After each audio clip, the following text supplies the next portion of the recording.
Olá família, graça e paz, abençoados, povo santo de Deus. Sejam todos bem-vindos a mais uma reflexão da graça de Deus. Obrigado a vocês que têm deixado aí seu like, compartilhado a mensagem, seus comentários também, muito importante, tá bom?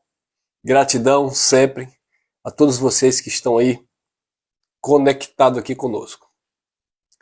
Vamos que vamos, esse é o tema. Exploradores da fé alheia. Por que é abençoado? E assim, abençoados, sempre iremos bater nesta tecla. Eu sei, é verdade. Algumas pessoas podem dizer, mas a mensagem de vocês já se tornou cansativa, chata, porque vocês ficam batendo no sistema religioso, vocês ficam falando mal do pastor X, do pastor Y, da instituição religiosa. Queridos, por favor, preste atenção. A nossa luta aqui não é contra carne e sangue. A gente não está aqui debatendo contra a pessoa. Nós vivemos em um estado laico. Então cada um tem o seu direito de se expressar. Tá? Então assim, nós estamos aqui usando a palavra de Deus para mostrar dentro da palavra aquilo que é a vontade do Pai, aquilo que o Evangelho manifesta. Então assim, muitas pessoas se utilizam do Evangelho como uma arma, não para promover edificação, mas para tirar a vida, para matar. Então as pessoas estão se utilizando da Bíblia em si para destruir, abençoados. Para explorar, para arrancar. Quando na verdade o Evangelho é algo para ser prazeroso. O apóstolo Paulo disse que o Evangelho é simples. Só que os homens estão deturpando a palavra de Deus.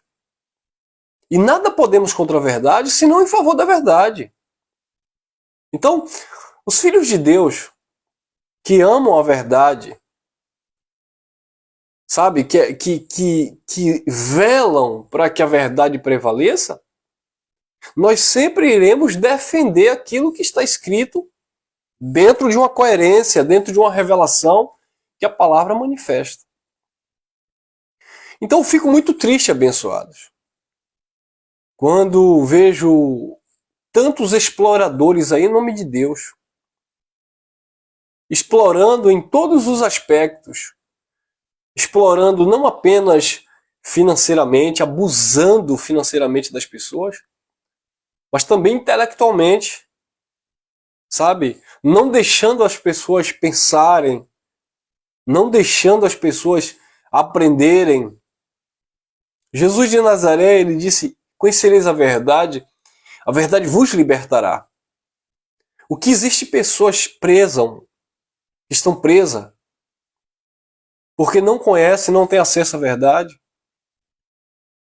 Nós que ministramos o Evangelho da Graça de Deus, somos poucos, né? Taxados de hereges, de mentirosos. Mas a verdade é que eles, essas pessoas que nos chamam de hereges, de mentirosos, eles não podem nos confrontar dentro das Escrituras, porque no fundo, eles não têm argumentos. Por quê? Porque o que vai sobressair aqui é o entendimento da palavra e não o meu posicionamento, aquilo que eu acho, que eu acredito que tem que ser assim porque é tradição. Não é tradição. É o que a palavra de Deus está falando, mostrando. E nós sempre iremos, abençoados, confrontar esse sistema religioso podre. Às vezes eu converso com algumas pessoas, sabe, pessoas que aparentemente pessoas do bem, pessoas legais, pessoas aparentemente humildes, tal. Estou falando de líderes religiosos. Mas quando essas pessoas pegam a Bíblia, um microfone, essas pessoas se transformam. Se transformam em mercenários. exploradores, mentirosos, usando textos isolados, fora do seu contexto, para abusar da mente dos incautos, para destruir, abençoado, para roubar. É claro que muitos fazem porque aprenderam errado. Outros fazem maliciosamente, tendo consciência daquilo que estão fazendo. Querido, se nós não denunciarmos esse sistema, quem é que vai denunciar? Você acha, corta aqui para mim, você acha que esses homens famosos, líderes religiosos, que você vê aí na televisão, que tem templos, que tem milhões de seguidores, que eles chamam de discípulos, vocês acham que eles irão confrontar um ao outro? Não vão. Por quê? Porque é o mesmo sistema, é o mesmo sistema com uma roupagem diferente. Então, há um tempo atrás nós presenciamos aí uma disputa, uma briga de um líder religioso bem famoso aí no nosso país, que saiu de debaixo de uma outra liderança, muito mais famosa do que ele, muito mais rico do que ele. E aí no início eles ficaram ali em conflito, dando indireta. Depois eles ficaram caladinhos, abençoados. Por quê? Porque ali é o aluno e o professor. Eles saíram do mesmo lugar. Eles aprenderam as mesmas coisas. Explorar as pessoas, tirar dinheiro das pessoas, enganar as pessoas, escravizar as pessoas. Usando o nome de Cristo, usando o nome de Deus. Isso não tem nada a ver com o Evangelho, são exploradores. Quando nós olhamos para a palavra, para a Bíblia, nós vamos ver exemplo dos apóstolos totalmente opostos a desses pseudos apóstolos, desses bispos aí. E é aqui que nós entramos, para mostrar biblicamente as verdades que esses homens não podem mostrar, porque eles são escravos da corrupção. Mas, irmão Elcio, deixa isso pra lá, rapaz, Deus não tá vendo isso, deixa que Deus resolve isso. E como é que Deus está resolvendo isso? É claro que Deus resolve isso. Deus levanta pessoas destemidas, corajosas, para denunciar esse sistema. Lembra de João Batista? Será que Deus não sabia que o rei estava adulterando com a mulher do irmão? Mas foi João Batista que falou na cara do rei Herodes: deixa a mulher do teu irmão. E por isso ele perdeu a cabeça. Então, abençoados, nós não podemos ocultar as verdades. Se os grandões, os poderosos, os principados, as potestades, escravos da corrupção, eles não têm coragem de falar, os humildes, os pequenos, Deus vai usar as coisas loucas deste mundo para confundir as sábias. As coisas desprezíveis deste mundo, as que não são, para aniquilar as que são. Para quê? Para que o evangelho prevaleça, para que a verdade prevaleça e que os filhos de Deus que amam essas verdades possam serem de fato libertos. 1 Coríntios 11:19, o apóstolo Paulo disse: é necessário que haja heresia entre vós, para que os que são sinceros, os verdadeiros, se manifestem. Os verdadeiros precisam se levantar, se manifestar contra esse sistema escravagista, usando o nome de Deus. Olha o que o apóstolo Paulo disse, 1 Coríntios, capítulo 9, versículo 11 em diante. Olha o que diz o apóstolo Paulo. Se nós semeamos as coisas espirituais, será muito que de nós recolhamos as carnais ou as materiais? 12. Se outros participam deste poder, deste benefício sobre vós, por que não muito mais nós injustamente? Mas nós não usamos deste direito, Antes suportamos tudo para não pormos impedimento algum ao Evangelho de Cristo. Os líderes religiosos, eles se utilizam deste direito que eles não têm para colocar impedimento ao Evangelho. Eles dizem que são sacerdotes, eles dizem que são profetas, eles dizem que estão fazendo a obra de Deus e que o povo de Deus precisa financiar, sustentar, mas não é financiar, sustentar, sabe, alimentando, dando uma cobertura, uma casa. Não, abençoado. É enchendo os cofres dessas pessoas. Esses homens estão ostentando, se utilizando da igreja, do povo de Deus, mentindo, enganando, fazendo promessas, colocando o nome de Deus, colocando Deus à prova. E as pessoas inocentemente participam disso. Há quem goste, porque muitos são aqueles que têm ganância em si e querem também barganhar com Deus. E o texto vai continuar. Versículo 13. Não sabeis que os que administram o que é sagrado comem do que é do templo? E os que de contínuo estão junto ao altar participam do altar?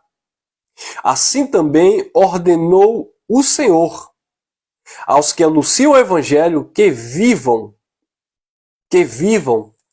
o Evangelho. Tradução tendenciosa diz que vivam do Evangelho.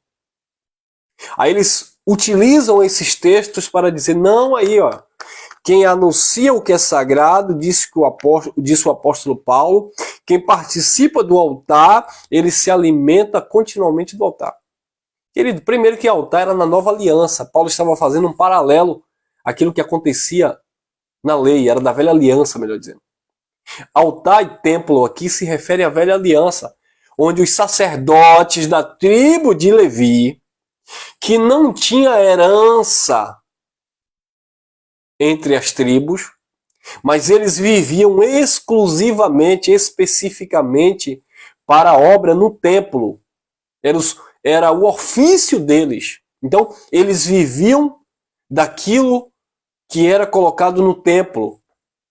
Eles participavam do altar. Eles não tinham direito de terreno, de posses, de carros importados, de jatinhos. Eles não tinham direito a essas coisas. Tá? Então eles viviam daquilo que era ministrado, que era oferecido no altar. Por isso que os dízimos eram importantes naquela dispensação, porque os dízimos eram para a tribo sacerdotal e havia ali uma administração onde eles compartilhavam entre os órfãos, entre as viúvas e entre os estrangeiros. Agora hoje, os pastores, os líderes religiosos, eles vivem dessa forma? Ou quando eles ficam ricos, eles começam a ostentar comprando mansões, aviões, etc, etc. Claro que eu não estou generalizando que não é todo pastor que é rico, milionário.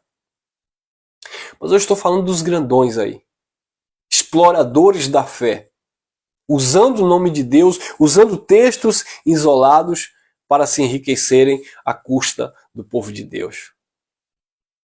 E aí Paulo fala no versículo 14, assim ordenou também o Senhor aos que anunciam o Evangelho que vivam, tradução tendenciosa, do Evangelho, mas que vivam o Evangelho.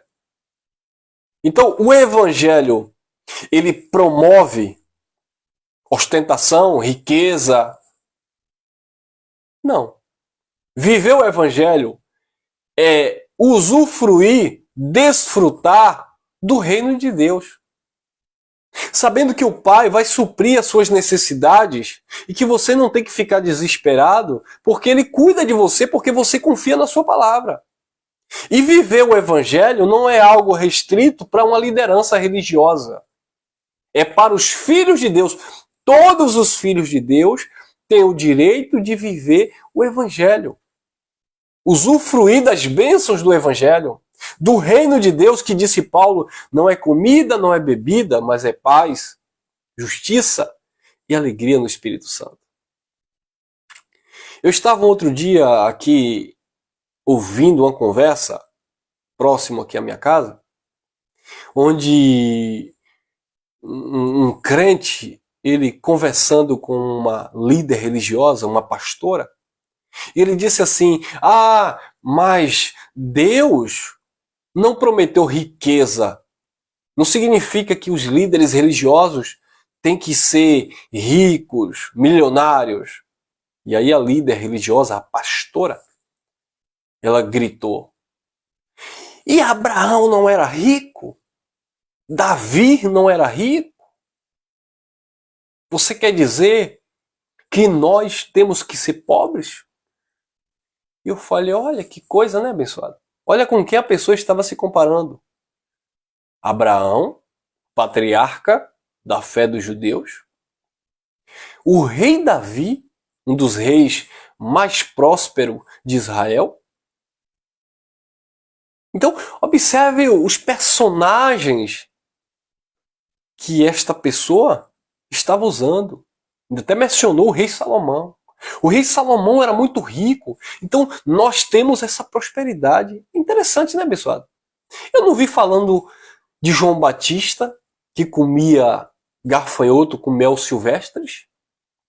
Eu não vi falando de Elias, que foi alimentado pelos corvos. Eu não vi falando de Paulo, que dizia assim: eu aprendi a contentar-me com o que eu tenho.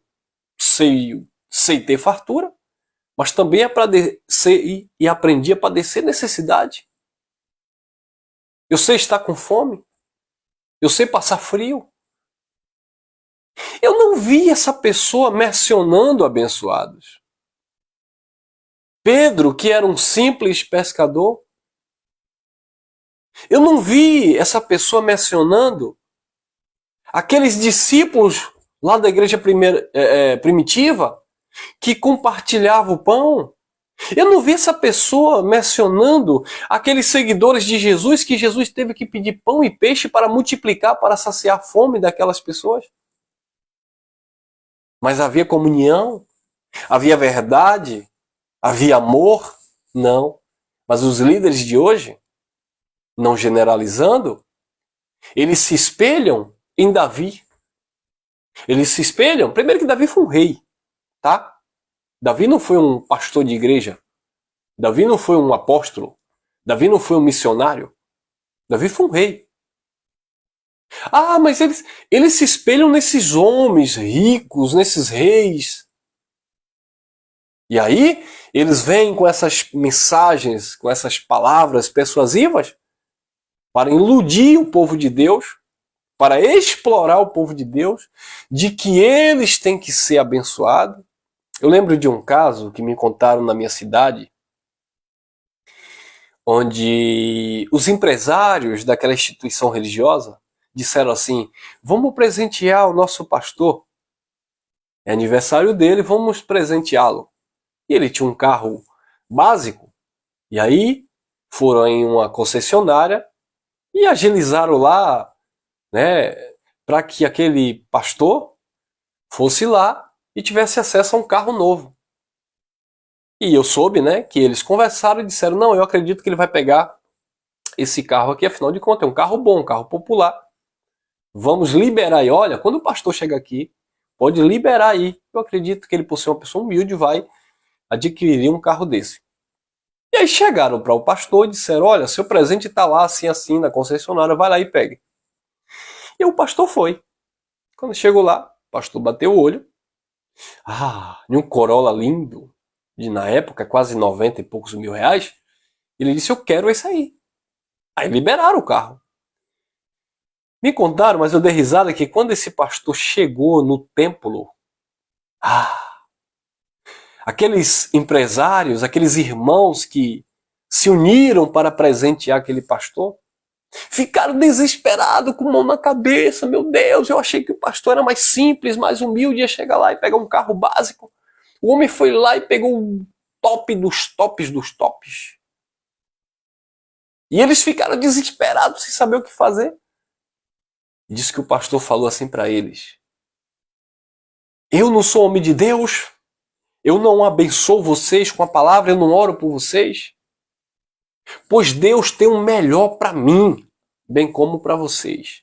Vocês acham que eu não mereço isso? Que eu não mereço o melhor? E aqueles homens baixaram a cabeça e ele disse: eu vou liberar uma palavra para vocês. Vocês são filhos de Deus e Deus quer vocês sempre por cima e nunca por baixo. Vocês vão trocar de carro, vocês vão prosperar.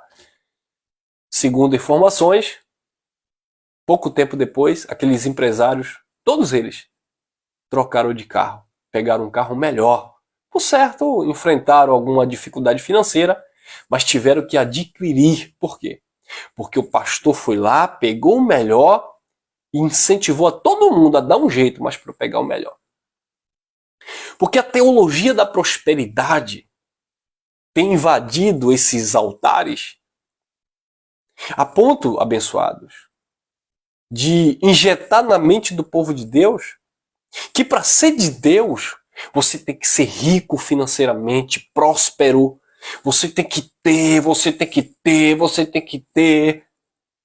Abençoados, prosperidade no Evangelho é você ser quem você é, desfrutar do reino de Deus, estar em paz com Deus. Se você tem uma condição financeira, glória a Deus. Se você não tem, mas sabe, você é feliz com aquilo que você possui. Você está alegre, você está em paz. Você não está desesperado. Porque não é você ter que ser rico, ter que ser milionário. É você ser próspero com a prosperidade do Pai na tua vida. Paulo disse: nós não utilizamos desse direito para impor impedimento ao Evangelho. Olha outra palavra que Paulo diz. 2 Coríntios, capítulo 7, versículo 2. Olha para isso. Recebei-nos em vossos corações. A ninguém agravamos, a ninguém corrompemos e a ninguém exploramos. Paulo disse: nós não estamos agravando ninguém, corrompendo ninguém, nós não estamos explorando ninguém. Queridos, a pregação do Evangelho não pode ser uma mensagem que venha explorar as pessoas. No Evangelho não tem isso. O que nós estamos vendo aí não é Evangelho. As pessoas estão sendo exploradas, espremidas. Você tem que trazer para o altar, você tem que trazer para Deus. Não é para Deus abençoar.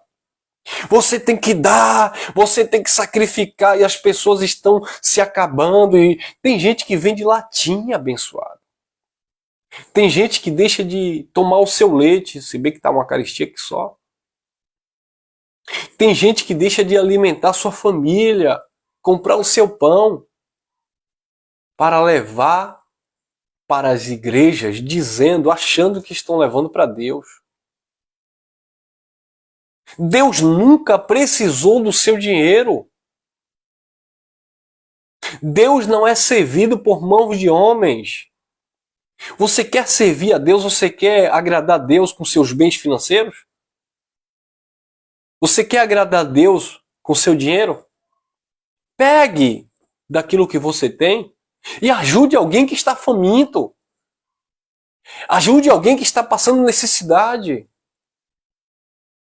Irmão Elcio, isso parece contradição. Você um outro dia estava falando aí que tem passado dificuldade para manter uma estrutura, para pregar o Evangelho. Mas isso não é para Deus, isso é para nós mesmos. Porque quando eu falo, abençoado, isso não é obra de Deus.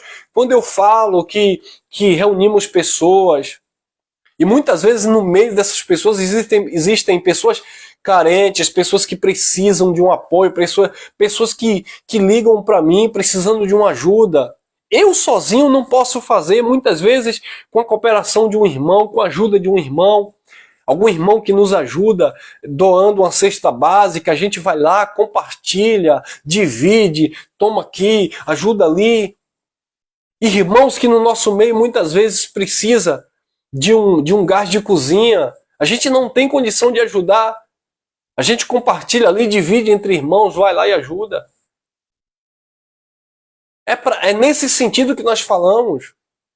Um aluguel, um espaço que nós pagamos, que às vezes fica pesado.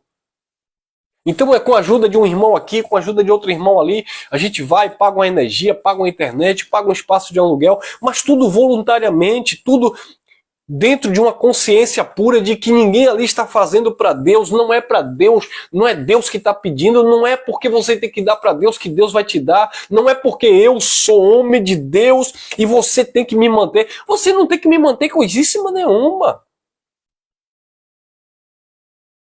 Você não tem que se sentir obrigado a ofertar, a dar dízimo para manter o pastor. Não, abençoados.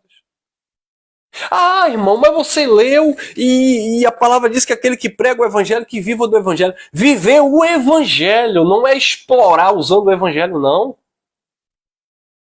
Viver o evangelho, a verdade do evangelho. Não é se utilizar de textos do evangelho para se enriquecer, não. Porque se você tiver de ser rico, se você tiver de ser milionário, riquezas é um dom de Deus. Mas não é com fingimento, não é com malícia, usando textos bíblicos para explorar as pessoas, não, abençoado. Prosperidade, riqueza é um dom de Deus, como disse o sábio Salomão. Existem muitos filhos de Deus que vão partir desta terra sem nunca ter condição de ter tido uma casa própria, um carro.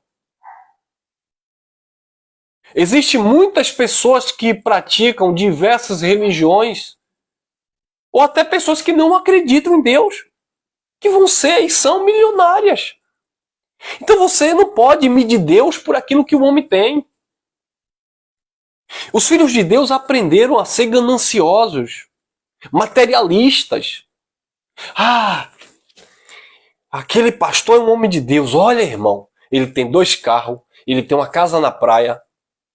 Aquele ali? Aquele ali não é homem de Deus. Por quê? Aquela pessoa não tem nenhuma bicicleta. É assim que você julga ser e não ser de Deus? Sabe como é que eu julgo a pessoa ser de Deus? É olhar para aquela pessoa, muitas vezes enfrentando dificuldade, mas pratica justiça, pratica verdade, tem a alegria do Pai em si. São pessoas humildes, pessoas generosas, pessoas bondosas, pessoas caridosas, pessoas verdadeiras. Isso é ser de Deus. Ser de Deus não é por aquilo que você tem, é por aquilo que você é. Ser de Deus é você ver pessoas preocupadas com seu semelhante, pessoas que se colocam no lugar do outro. Ser de Deus são pessoas que se importam com o outro. Mas a religião ensinou que ser de Deus é você ter, é você possuir. Pastor de Deus, ele tem que ter diversas igrejas. Pastor de Deus, ele tem que falar diversos idiomas. Ele tem que ter anel de teologia, ele tem que ser doutor em divindade. Ali que é um homem de Deus. Sério? Quando você olha para a Bíblia, homens de Deus na Bíblia sofriam perseguições, eram apedrejados, morriam como Estevão, eram perseguidos, humilhados, maltratados, presos, passavam fome, frio, descia pelos muros dentro de um cesto. Apóstolos, homens cheios do Espírito Santo, pessoas de Deus na Bíblia, orava, tira de mim esse espinho, e ouvia de Deus, a minha graça te basta. Mas hoje, os homens de Deus é ter, é possuir. Por que eles fazem isso? Por que eles têm isso? Por que eles pregam isso? Claro, explorando a fé alheia dos irmãos. Abusando, escravizando o povo de Deus. Paulo disse para que nós não venhamos colocar impedimento no Evangelho. Nos recomendamos, recebei-nos em vossos corações, a ninguém agravamos, a ninguém corrompemos, a ninguém abusamos, a ninguém buscamos proveito próprio, a ninguém exploramos. Olha o que disse o apóstolo Pedro na primeira carta, no capítulo 5. Olha lá, olha o que disse o apóstolo Pedro. Versículo 2 em diante. Apacentai o rebanho de Deus que está entre vós, tendo cuidado dele, não por força, mas voluntariamente, não por torpe ganância, mas de ânimo pronto. 3. Nem como tendo domínio sobre a herança de Deus, mas servindo de exemplo ao rebanho. Apacentando, disse o apóstolo Pedro, cuidando, ministrando, ensinando, não por torpe ganância, não como tendo domínio sobre a herança de Deus. E o que é que nós estamos vendo aí hoje? As pessoas, os líderes religiosos, apacentando por torpe ganância e como tendo domínio sobre o povo de Deus. Eles têm domínio, eles escravizam as pessoas. Você tem que fazer, você tem que agir dessa forma, você tem que votar nesse candidato. Se alguém aqui não obedecer a minha ordem e cortar o cabelo, se alguém aqui vier com roupa diferente, não vai continuar, nós vamos tirar daqui, nós vamos expulsar. E assim, eles vão se enriquecendo, construindo seus impérios, enganando as pessoas em nome de Jesus. Qual a imagem que essas pessoas, que esses líderes estão passando de Deus? A imagem de um Deus corrupto? De um Deus ganancioso? De um Deus sanguessuga, que só te ama se você der? Que só cuida de você, só te protege se você estiver cumprindo aquilo que o pastor disse que Deus mandou cumprir? Tem nada a ver com Deus abençoado. Esse Deus gracioso, esse Deus que se manifestou em amor. Os pastores, os líderes religiosos estão dizendo que você precisa, sabe, abrir mão, sacrificar, quando Deus não quer sacrifício. Deus quer apenas obediência à sua palavra. Crê naquilo que ele fez, acabou. Ah, porque você está em pecado, você tem que, sabe... 2 Coríntios, e eu encerro, 2 Coríntios, capítulo 5, olha lá, segunda carta de Paulo aos Coríntios, capítulo 5, versículo 19. Olha o que diz, isto é, Deus estava em Cristo reconciliando consigo mesmo o mundo, não lhes imputando aos homens os seus pecados, e colocou em nós a palavra da reconciliação. Deus não imputou pecado ao seu povo. Deus não cobrou nada de ninguém. Deus perdoou o seu povo. Deus libertou o seu povo. Gálatas capítulo 5, versículo 1, diz o apóstolo Paulo, permaneceis, pois, firmes na liberdade com que Cristo vos libertou, e não vos coloqueis, não vos coloqueis debaixo de jugo de escravidão. Mas as pessoas, ao invés de se posicionarem em Cristo, Romanos capítulo 8, versículo 1, não há condenação para aquele que está em Cristo Jesus. Mas as pessoas se colocam debaixo de condenação. E aí, vivem na dependência de um guru religioso. Porque o que Deus fez não foi o suficiente. Eu preciso de um homem, de um líder religioso, para dizer o que eu tenho que fazer. Queridos, o véu do templo se rasgou do alto a baixo. Você tem livre acesso ao trono da graça de Deus. Se eu posso ser útil na sua vida, tem que ser dentro da verdade para trazer essas informações mostrando o teu posicionamento em Cristo. E não me colocando aqui como alguém superior, como teu pai na fé, como teu líder espiritual. Não existe líder espiritual. Os pastores gostam de se utilizar desta frase. Eu sou seu líder espiritual, você precisa de um líder espiritual. Você não precisa de um líder espiritual. Você precisa se submeter à direção do Espírito. É o Espírito que te lidera. Jesus disse, eu vou para o Pai e vou enviar o Consolador, o Espírito da verdade. Ele, o Espírito, vai conduzir vocês aonde? Em toda a verdade. Não é o homem que te conduz à verdade. Quem te conduz à verdade é o Espírito Santo. Nós estamos aqui lendo uma palavra, mostrando para você que é Deus que te conduz à verdade. Que é o próprio Espírito que te leva e que te manifesta a verdade. Mas os líderes religiosos, eles estão explorando, abusando, roubando a consciência das pessoas, para que as pessoas venham viver em suas dependências, vivendo aquilo que eles querem que as pessoas vivam, fazendo aquilo que eles querem que as pessoas façam e dizendo que é para viver, que é para fazer a vontade de Deus. Isso não é a vontade de Deus. A vontade de Deus ela é boa, ela é perfeita e ela é agradável. Eu espero que esta palavra tenha iluminado a tua mente, que você venha entender que somos quem somos pela graça de Deus e que você não foi chamado para viver na barra da calça de um líder religioso. Eu não estou dizendo com isso para você desrespeitar. Eu não estou dizendo com isso para você, sabe, ter, não, ranço dessas pessoas. Não, abençoado.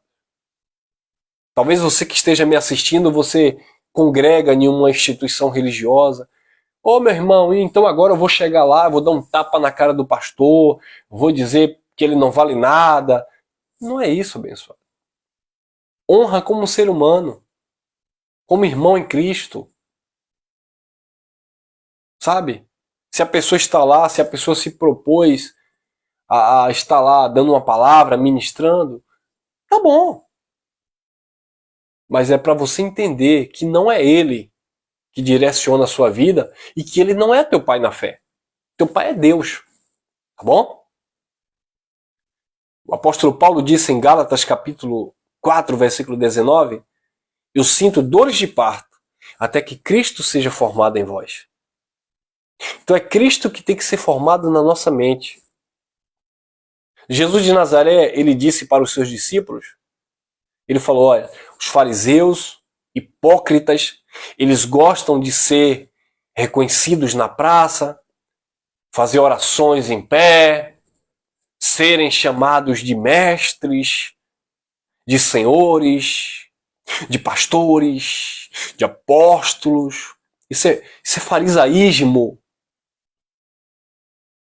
Mas entre vocês, o menor, aliás, o maior, é aquele que serve a todos.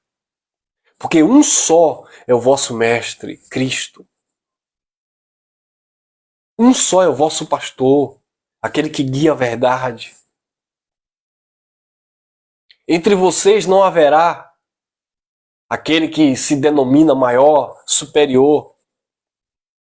Mas o que é que nós estamos vendo hoje? Hoje em dia eles vendem na internet curso de teologia, diploma pastoral. Eu estava aqui nas redes sociais comentando em uma mensagem e uma moça disse assim, você precisa aprender teologia.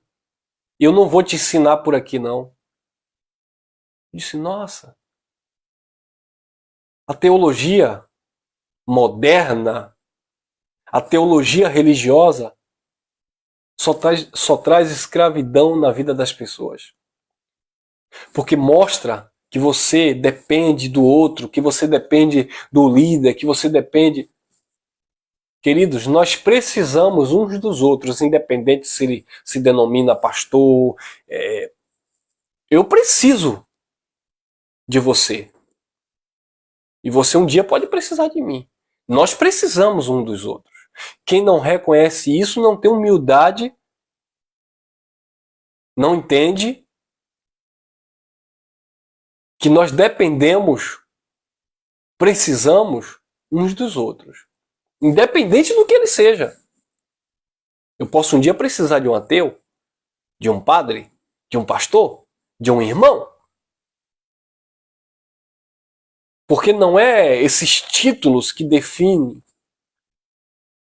a importância da pessoa. Não é nomenclatura, títulos eclesiásticos. Não. Nós dependemos da graça de Deus e no que tange aqui na nossa horizontal, nós vamos precisar sim uns dos outros. Mas não depender, não colocar nossa dependência no outro, como se o outro fosse representante direto de Deus na terra, que sem ele você não pode dar um passo, você não pode pensar, você não pode agir, você não pode... E é isso que a religião faz. É isso que os líderes, infelizmente, fazem, manipulando a mente do povo de Deus. Mas estamos livres, porque a graça de Deus verdadeiramente nos tirou dessa escravidão. Amém? Espero que você tenha compreendido aqui esse conteúdo e que nós possamos desfrutar da liberdade e da glória dos filhos de Deus que temos por meio do Evangelho. Graça e paz, graça eterna.